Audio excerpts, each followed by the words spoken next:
नमस्ते and good morning सबैजना साथीहरूलाई है। अनि सबैजना देश विदेशमा छरिनुभएका हाम्रा नेपाली दाजुभाइहरू तथा नेपालमा रहनुभएका सबै साथीभाइहरूलाई चुनावको माहौल लागिरहेको होला होइन। सबैजना अब त झन् झन् चुनाव नजिक आइरहेको छ।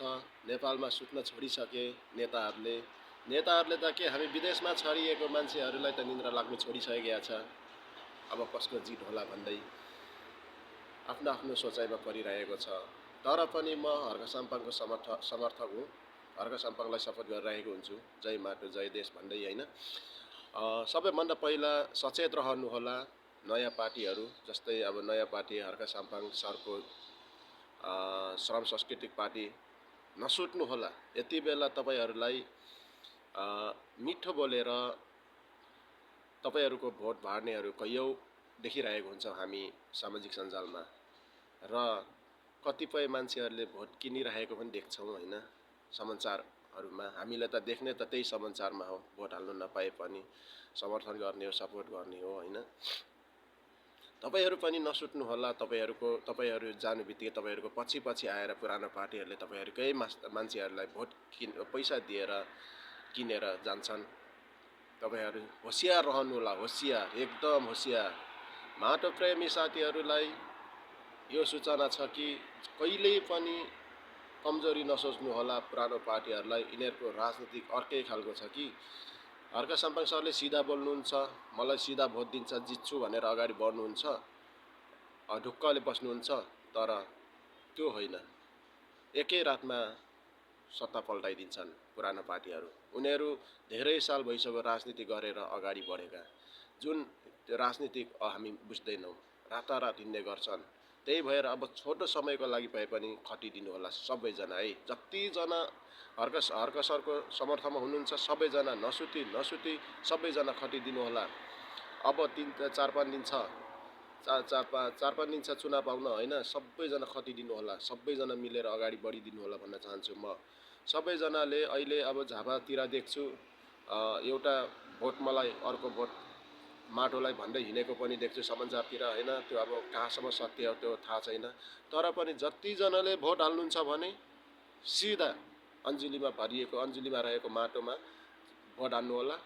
चाहे 2टा पेपर होस्, चाहे 3टा पेपर, चाहे एउटा पेपर होस्। अन्जुलीमा रहेको माटो छोडेर अरू ठाउँमा कतै नजानु होला सबैजना।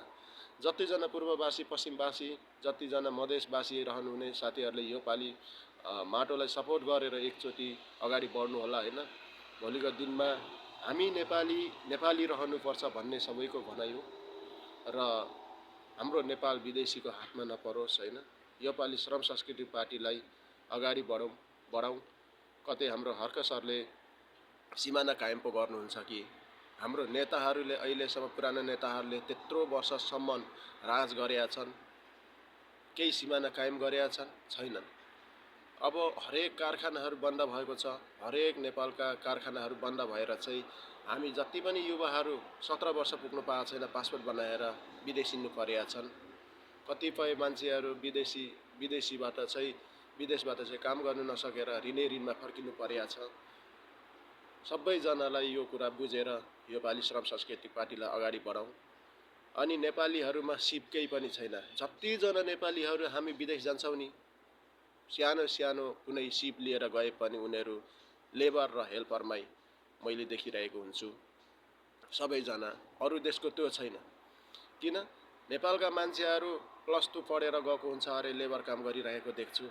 नेपालको मान्छेहरू कति पढिस् भन्दाखेरि 65 सालमा एसी दिएको भन्छन्, तर पनि लेबर काम गरिरहेको हुन्छ। किन? सिप छैन।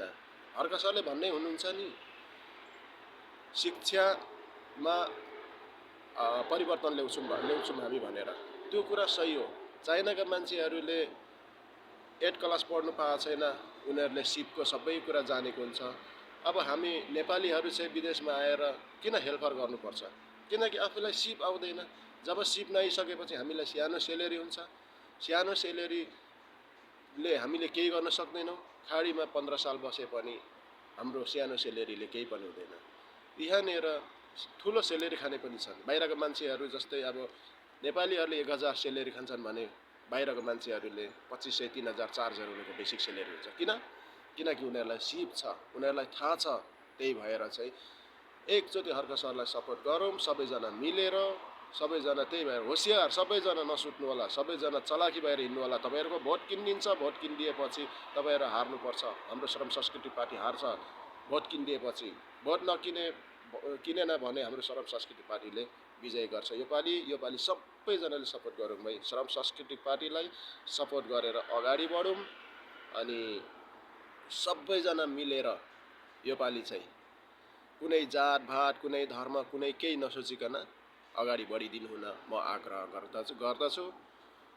जय श्रमदान, जय माटो, जय देश।